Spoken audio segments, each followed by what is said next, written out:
Bismillahirrahmanirrahim. Assalamualaikum warahmatullahi wabarakatuh. Alhamdulillahi ala ihsanih wa syukru lahu ala taufiqih wa amtinani.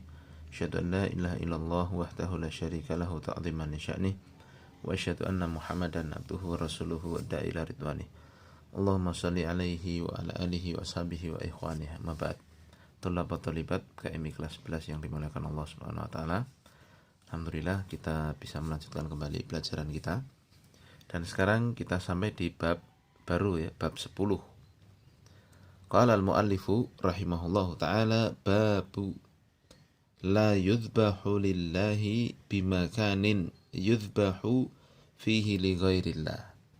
Bab tidak nyembelih, tidak disembelih satu hewan kurban ya, di satu tempat yang di situ dilaksanakan penyembelihan kepada selain Allah. Ya. Kita baca kenapa kok bab ini dimasukkan dalam kitab tauhid. Ya. Annahu tabi'un lil babil ladzi qablahu, bahwa bab ini ya, mengikuti bab sebelumnya, ya, menyempurnakan bab sebelumnya. Li'anna alladzi qablahu fihi bayanu hukmi dzabhi li ghairillah. Karena bab 9 ya, itu adalah berisi penjelasan tentang hukum menyembelih bagi selain Allah. Wa hadzal bab fihi man'ul wasilati al-mausilati ila dzalika wa man'ut tasyabbuhi bi ahlihi. Nah, di bab ini melengkapi karena pembahasannya adalah apa? Larangan ya, larangan perantara yang bisa mengantarkan kepada penyembelihan kepada selain Allah itu ya. Dan juga larangan tasyabuh, menyerupai dengan pelaku penyembelihan bagi selain Allah itu ya. Jadi bab ini melengkapi bab sebelumnya. Nah, kalimat yudbahu fihi li ghairillah ay u'idda lidzalika wa qusida min ajlihi ya. Jadi larangan untuk menyembelih di satu tempat yang di situ disiapkan untuk menyembelih bagi selain Allah dan dimaksudkan untuk tujuan itu ya, menyembelih selain Allah itu. Jadi saya ambil contoh ya, kaum muslimin dilarang untuk menyembelih Idul Adha di misalkan ya di Candi Prambanan. Saya bilang misalkan begitu. Nah, kenapa? Ya karena tempat tersebut adalah tempat yang dipakai untuk penyembahan selain Allah ya. Dan juga bisa jadi biasa pula di situ dipakai untuk menyembelih ya hewan-hewan tertentu ya, yang dipersembahkan kepada yang disangka Tuhan selain Allah ya. Maka ini tidak boleh. Paham ya? Baik, kita baca dalil pertama yang dibawakan oleh Syekh Muhammad bin Abdul Wahhab rahimahullahu ta'ala wa qaulillahi ta'ala la takum fihi abadan la masjidun ussisa 'ala taqwa min awwali yaumin ahaqqu an takuma fihi rijalun yuhibbuna an yatatahharu wallahu yuhibbul mutahhirin. Surat At-Taubah ayat 108. La takum fihi ay la tusalli fi masjidid dirar, jangan engkau salat di masjid dirar selamanya. La masjidun ussisa ya, sungguh masjid yang dibangun bunya, yang dibangun ala taqwa, di atas ketakwaan, ala taatillahi wa rasulih, di atas ketaatan pada Allah dan Rasulnya, min awwali yaumin ya, di hari yang pertama yaitu ketika hijrah, yaitu Masjid Quba yang dimaksud ya. Ahaqqu an taquma fi, lebih berhak untuk kamu berdiri sholat di dalam Masjid Quba itu. Fihi rijalun yuhibbuna ayyatatahharu, di dalam Masjid Quba itu ada orang-orang yang suka, yang mencintai untuk mereka itu yatatahharu, mereka itu bersih jiwa raganya ya. Wallahu yuhibbul mutahhirin, dan Allah Subhanahu wa taala mencintai orang-orang yang mutahhirin, alladzina yatatahharuna minal anjasil hissiyyati wal ma'nawiyah. Mutahhirin yang dimaksud adalah orang-orang yang menyucikan diri mereka dari najis-najis yang hissi, yang indrawi yang bisa diraba, yang kelihatan, ya, fisik, najis fisik maupun najis maknawi, ya, najis kotoran iman, kotoran-kotoran yang menyebabkan imannya itu menurun. Nah, di antaranya adalah sikap kemunafikan, ya, kesyirikan dan semisalnya. Nah, ya, jadi Allah Subhanahu wa taala mencintai orang-orang yang menyucikan diri dari kotoran yang nampak maupun kotoran yang tidak nampak. Nah, lalu kenapa kok ayat ini dibawakan, ya, sebagai dalil larangan menyembelih di tempat yang di situ dipakai menyembelih untuk selain Allah? Nah, kita akan baca, ya, keterangannya. Kata Syekh Fauzan hafizahullah taala, al-ma'na al-ijmali lil ayat, makna global dari ayat ini, yanhallahu subhanahu rasulahu anis salati fi masjidid dirar. Allah melarang rasulnya untuk sholat di masjid dirar, alladzi banahul munafiqun, yang dibangun oleh orang-orang munafik, madaratan li masjid Quba wa kufran billahi wa rasulihi, ya, sebagai pemadorotan untuk Masjid Quba, jadi untuk mengurangi kekuatan kaum muslimin yang berkumpul di Masjid Quba, pengen dipecah, kaum muslimin yang dipecah belah, ya, dengan adanya Masjid Dirar ini, ya. Masjid ini sebagai simbol kemadorotan bagi kaum muslimin itu dan juga simbol kekufuran kepada Allah dan Rasulnya. Wa talabu minar rasuli sallallahu alaihi wasallam an yusalliya fih. Dan orang-orang munafik saat itu, setelah Masjid Dirarnya itu berdiri, ya, mereka meminta kepada Rasul untuk sholat di Masjid Dirar itu. Nah, liyattakhidhu min dzalika hujjatan yubarriruna biha amalahum, ya, wa yasturuna biha batilahum. Nah, untuk apa kok mereka minta Rasul sholat di situ? Ya, supaya mereka jadikan hujah, pembenaran, mereka jadikan hujah pembenaran perbuatan mereka, ya, dan sebagai stempel untuk, ya, menutupi kebatilan mereka, ya. Jadi kalau Rasul mau sholat di situ kan, oh kita kan juga benar, itu berarti kan begitu, ya, seolah-olah begitu. Nah, fawa'adahumun nabiyyu sallallahu alaihi wasallam an yaf'ala ma talabu wa lam ya'lam qasdahumus sayyi'a. Maka Nabi sallallahu alaihi wasallam menjanjikan pada mereka untuk melakukan apa yang mereka inginkan, apa yang mereka minta. Dan Nabi saat itu dalam keadaan belum tahu tujuan mereka yang jelek itu. Nah, maka turunlah ayat ini, ya. Fanahahullahu an dzalika wa hathahu ala sholati fi masjid Quba. Ya, maka Allah menurunkan ayat ini sebagai bentuk pelarangan, ya, kepada Nabi untuk sholat di Masjid Dirar itu, dan Allah menyemangati Nabi untuk sholat di Masjid Quba, alladzi buni ala taatillahi wa rasulih, yang dibangun di atas ketaatan Allah dan Rasulnya, ya, au fi masjidihi sallallahu alaihi wasallam, atau sholatnya Nabi itu di masjidnya saja, di Masjid Nabawi, ya, ala ikhtilafin bainal mufassirin fi dzalika, ya. Memang di sini ada perbedaan pendapat, maksudnya perbedaannya itu sholatnya ini dibangun di atas masjid yang di atas ketakwaan ini, maksudnya ini Masjid Quba atau Masjid Nabawi, ya. Ini ada beberapa perbedaan pendapat, namun memang yang dikuatkan oleh banyak ulama adalah Masjid Quba, karena memang dari sisi letak Masjid Quba dan Masjid Dirar ini tidak terlalu jauh. Nanti bagi siapa yang pernah umroh atau haji, ya, itu bisa kelihatan, itu nggak terlalu jauh, ya, letaknya. Nah, ya cuma ada bekasnya aja kan, wujudnya sudah dihancurkan Rasul Shallallahu Alaihi Wasallam, ya, dan para sahabat setelah ayat ini turun, ya. Jadi memang Masjid Dirar, yaitu sudah dihancurkan, tapi Masjid Kubanya sampai sekarang masih ada dan besar, ya. Biasanya jamaah umroh ataupun haji itu diampirkan ke situ. Taib, ya. Nah, tapi ini perselisihan ini berarti tidak berpengaruh, ya, terhadap ini, karena memang yang dikuatkan adalah Masjid Quba. Nam thumma athna ala ahli dzalikal masjidi bitatahhurihim minasyirki wan najasati wallahu yuhibbu min hadhihi man hadhihi sifatuhu.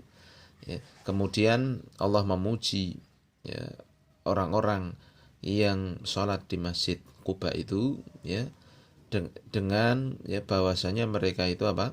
Menyucikan diri dari kesyirikan dan juga najis-najis yang nampak, dan Allah Subhanahu wa taala mencintai orang-orang yang demikian sifatnya, yang menjaga diri, menyucikan diri dari kebersihan yang nampak maupun tidak nampak. Nah, ini penjelasan dari ayatnya itu. Lalu kenapa ya dibawakan sebagai dalil larangan menyembelih di tempat yang di situ dipakai menyembelih bagi selain Allah? Nah, ini dia. Munasabatul ayat lil bab hiya qiyasul amkinati al-mu'iddati lidzabh. Ya. Jadi ini dipakai dalil dari sisi kias. Ya, kias ya.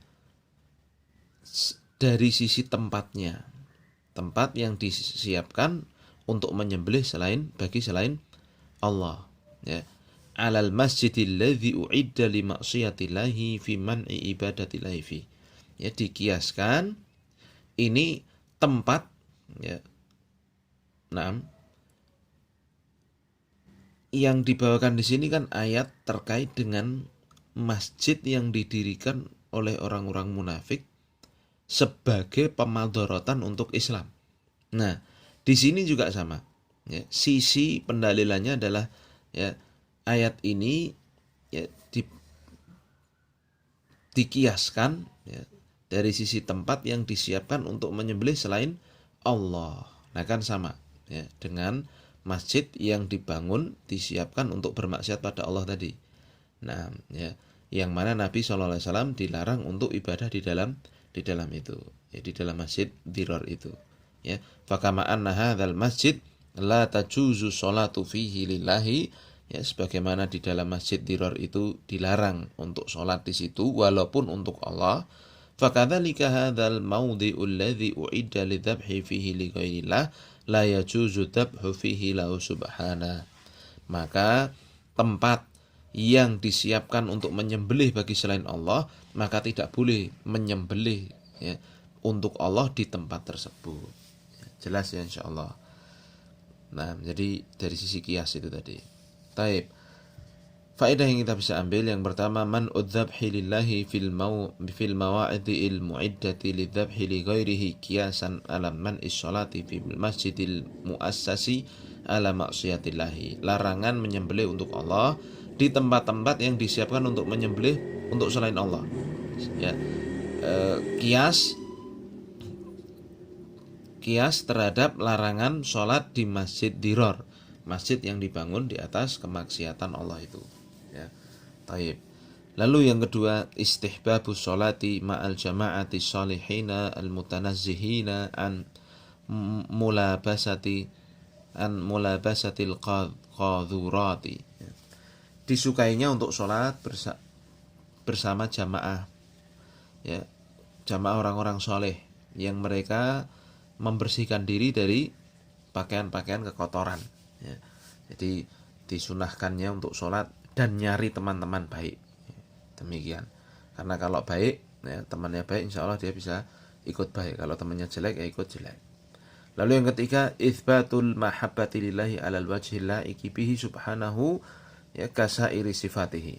Ya, penetapan sifat Allah itu mencintai ya sesuai ya, dengan keagungan dan kebesaran Allah Subhanahu wa taala sebagaimana sifat-sifat Allah taala yang lainnya. Ya. Nah, yang keempat, al-hathu ala isbaghil wudu'i wa tatahhuri minan najasat. Ya, dari ayat ini bisa diambil ya anjuran untuk menyempurnakan wudu ya dan ya bersuci dari seluruh jenis najis.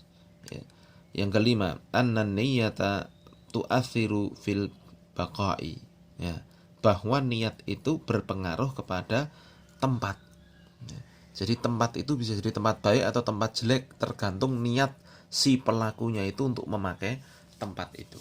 Ya, contohnya masjid ini tadi, ya, bisa jadi masjid yang dicintai Allah, tapi bisa jadi pula masjid Dirar karena memang di situ ya berisi orang-orang munafik yang berkumpul ingin memadharatkan Islam. Demikian pula ya tempat untuk nyembelih itu bisa jadi tempat yang baik untuk nyembelih untuk Allah, bisa jadi tempat yang dilarang untuk menyembelih di situ karena memang dipakai untuk menyembelih untuk selain Allah itu ya.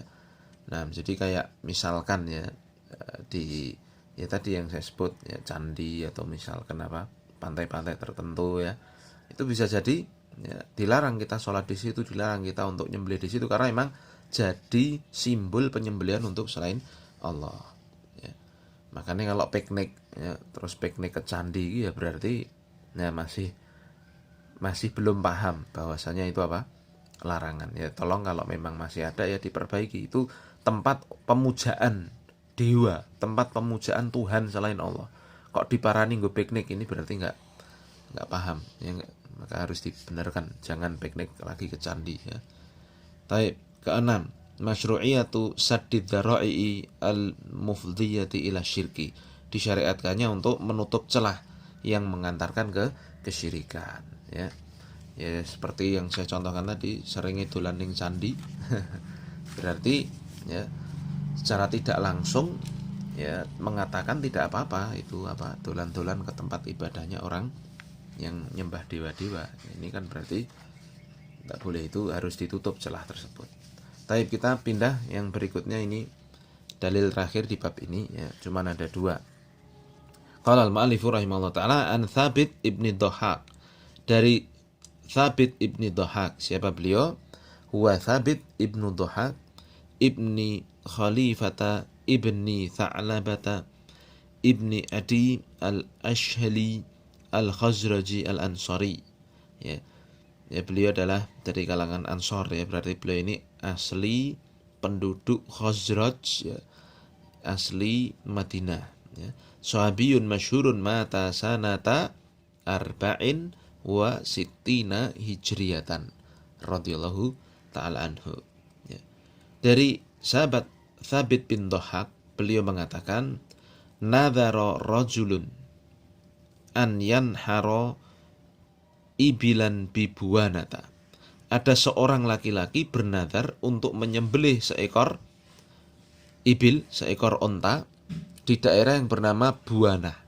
Lihat ya, nadhara, an-nadhar lughatan al-ijab. Nadhar itu secara bahasa artinya ijab. Ijab itu apa? Ijab itu pengharusan, pengewajiban ya. Ijab kabule laki-laki ketika menikah dengan perempuan kan begitu, berarti mengharuskan si laki-laki ya, dan perempuan itu terikat dengan hukum-hukum pernikahan ya. Pengijaban, pengharusan secara bahasa. Wa syar'an huwa an yalzamal insanu nafsahu bi syai'in minal ibadati lam yakun laziman alaihi syar'an. Ini sudah berlalu dulu pembahasan usul halathah, makanya penting sekali kan dulu ya usul halathah itu sebagai dasar pemahaman kita. Secara syar'i maknanya insyaallah kita sudah tahu ya, bahwa seorang itu mewajibkan kepada dirinya sendiri sesuatu dari ibadah yang sebenarnya ya bukan merupakan kewajiban atasnya secara syar'i ya, jadi dia mewajibkan kepada dirinya untuk beribadah begitu ya. Dan buanah ini adalah ya hadbatun ya min wara'i yanbu ya, ini satu dataran ya, dataran agak tinggi begitu ya, di daerah belakangnya Yanbu ya, jadi ini di area kota Yanbu kalau saat ini ya. Nah ada orang bernadar untuk menyembelih ya, berarti kan dia mewajibkan dirinya sendiri untuk nyembelih onta di Buanah itu ya. Lalu orang ini ya fasa'ala Nabiya sallallahu alaihi wasallam, orang ini bertanya kepada Nabi sallallahu alaihi wasallam, ya Nabi, aku pengen nyembelih di Buanah itu ya. Faqala, maka Nabi pun menjawab ya, ketika ditanyai mau nyembelih unta di daerah itu ya, maka Nabi sallallahu alaihi wasallam memverifikasi ini. Lihat, hal kana fiha wathanun min awthanil jahiliyati yu'bad. Nabi tanya, memverifikasi ya tempatnya yang mau dipakai nyembelih itu. Hal kana fiha, apakah di tempat itu ada wathan ya. Wathan itu adalah kullu ma'ubida min dunillahi min qabrin wa ghairi, seluruh segala sesuatu yang disembah selain Allah, ya baik berupa kuburan atau selainnya. Adakah tempat atau berhala atau area atau sesuatu yang disembah selain Allah di situ, ya, dari wathan-wathannya jahiliyah yang disembah, ya, maka orang ini qaulula, orang yang mau nadar ini menjawab, tidak ada di situ. Di buana itu tidak ada yang disembah selain Allah ya Rasul. Ya. Qala, maka Rasul masih lagi memverifikasi yang kedua. Fahal kana fiha idun min ayatihim. Kalau tidak ada yang disembah selain Allah di situ, apakah di situ ada id di antara id mereka? Id, ya, ismun lima ya'udu minal ijtima'i ala wajhin mu'tadin. Satu istilah yang dipakai untuk mengungkapkan sesuatu perkara yang berulang, ya, baik berupa perkumpulan, ya, perkumpulan yang terulang-ulang, ya, dengan kebiasaan ala wajhin mu'tad, ya, adat. Jadi kebiasaan yang terulang-ulang, ya, yang berkumpul-kumpul manusia di situ di satu tempat, nah, itu namanya id. Ya. Apakah di situ ada id di antara id-idnya orang jahiliyah? Mereka menjawab tidak ada. Ya, maka Rasul sallallahu alaihi wasallam baru menjawab, faqala Rasulullah sallallahu alaihi wasallam, aufi binadrika, tunaikanlah nadarmu, ya, fa innahu la wafa'a li nadrin fi maksiatillah, karena sungguhnya tidak ada nadar, ya, tidak boleh memenuhi nadar dalam kemaksiatan kepada Allah, wala fi ma la yamliku ibnu Adam, dan tidak boleh memenuhi nadar yang tidak dimiliki oleh anak Adam, ya. Rawahu Abu Dawud wa isnaduhu ala syurutihima. Diriwayatkan oleh Imam Abu Dawud dan sanadnya di atas syarat keduanya, yang tabiqu ala syartul Bukhari, alaihi syartul Bukhari wa Muslim alladhi huwa ittisalus sanadi bil uduli ad-dhabitina min ghairi syudzudin wala illatin, ya. Yang dimaksud di atas syarat keduanya yaitu syarat pensahihannya hadis dari Imam Bukhari dan Muslim, yang mana syarat dari Imam Bukhari dan Muslim dalam mensahihkan satu hadis itu, ya, diantaranya ini bersambungnya sanad dari orang-orang yang adil dan dhabit, ya. Lalu tanpa adanya syad itu menyelisih hadis lain yang sahih, ya, dan juga tidak ada penyakitnya, tidak ada sisi cacat atau kelemahan hadisnya. Kalau dibahas, ya, ilmu sendiri nanti mustalah hadis, ya, insyaallah. Taib, ya, ini dalilnya. Kemudian kita baca makna global dari hadis ini. Yadhkuru rawiyu anna rajulan iltazama li rabbih an yanhara ibilan fi mawdi'in muayyanin ala wajhi ta'ati wal qurbati. Rawi di sini menyebutkan bahwa ada seorang mewajibkan bagi dirinya sendiri untuk Allah untuk menyembelih seekor unta di satu tempat tertentu, ya, dalam rangka menaati Allah Subhanahu wa taala dan mendekatkan diri kepada Allah, ya. Wa jaa yas'alun nabiyya sallallahu alaihi wasallam anit tanfidhi fastafsalan nabi sallallahu alaihi wasallam an dzalika. Maka orang ini, ya, datang kepada Nabi, bertanya dulu kepada Nabi tentang pelaksanaan penyembelihannya itu. Maka Nabi pun merinci dulu, memverifikasi dulu sallallahu alaihi wasallam tentang perkara itu, ya. Tentang al-makan, ya, tentang tempatnya, ya, andalikal makan, tentang tempatnya itu Nabi verifikasi dulu.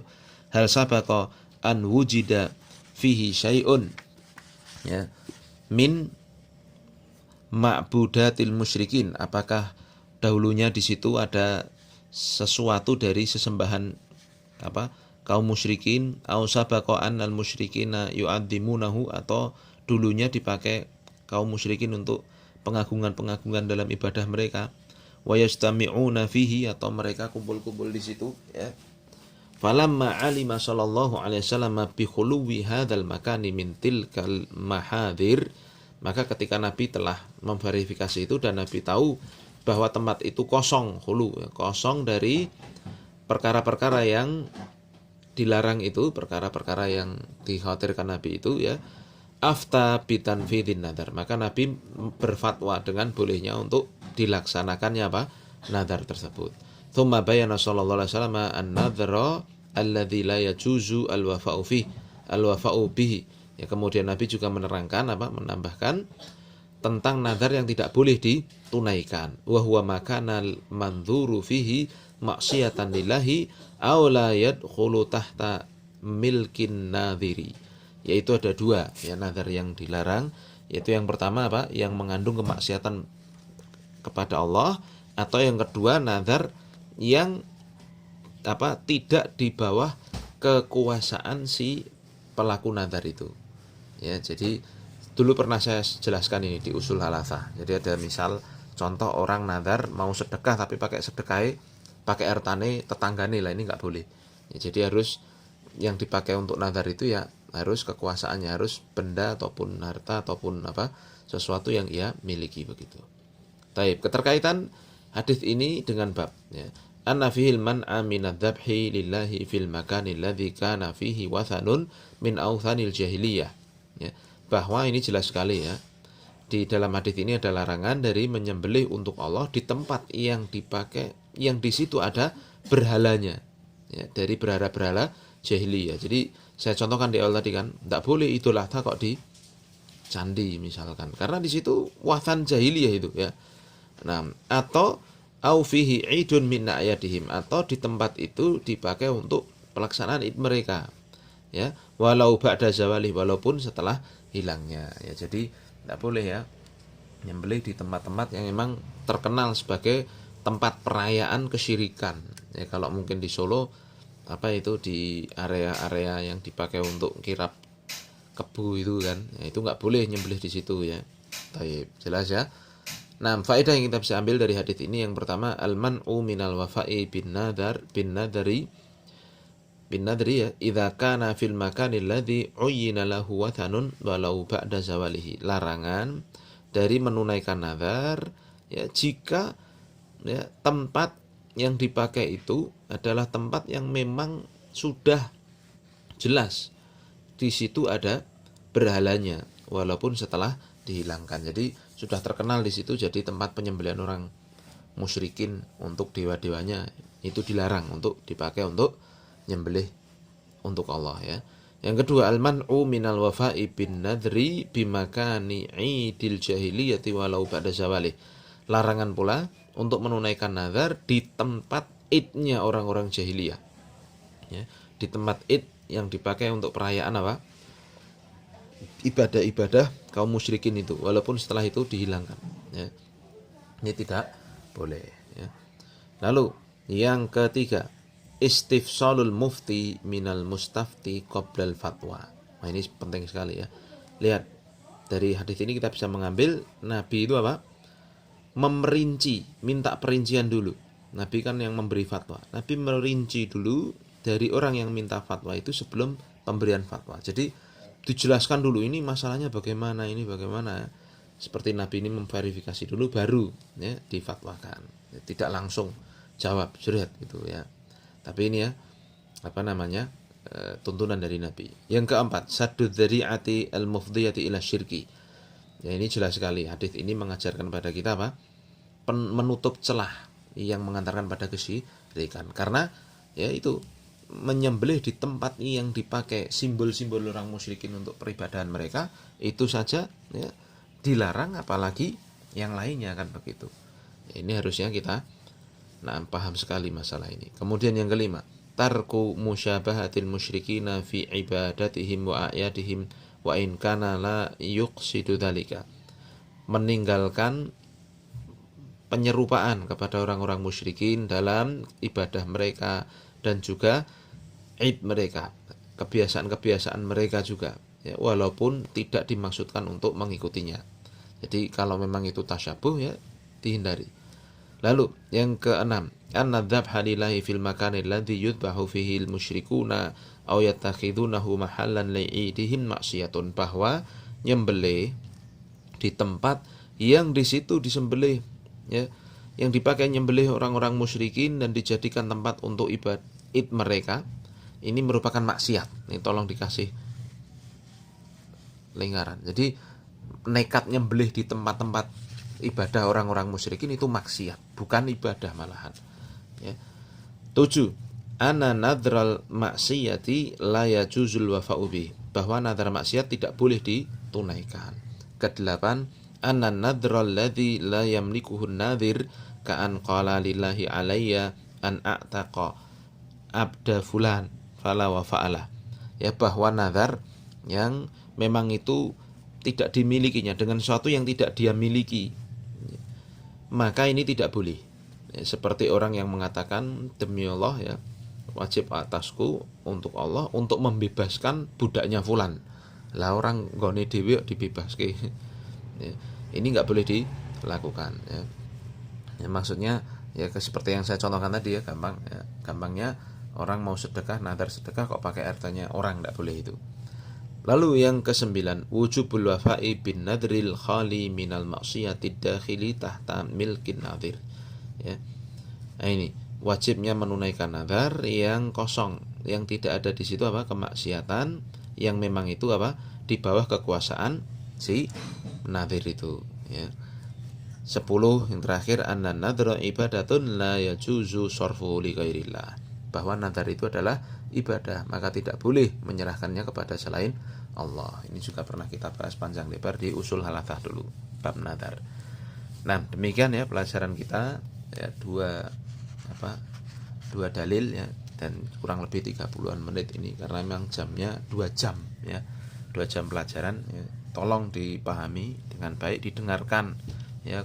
Gurune angel-angel nerangke ini habis subuh rekaman ya, jangan sampai cuek bebek ya, karena memang kita saat ini qadarul masyafa'al bisanya ya dengan pelajaran jarak jauh seperti ini, dan kita coba pakai metode-metode yang semoga bisa lebih memahamkan muridnya.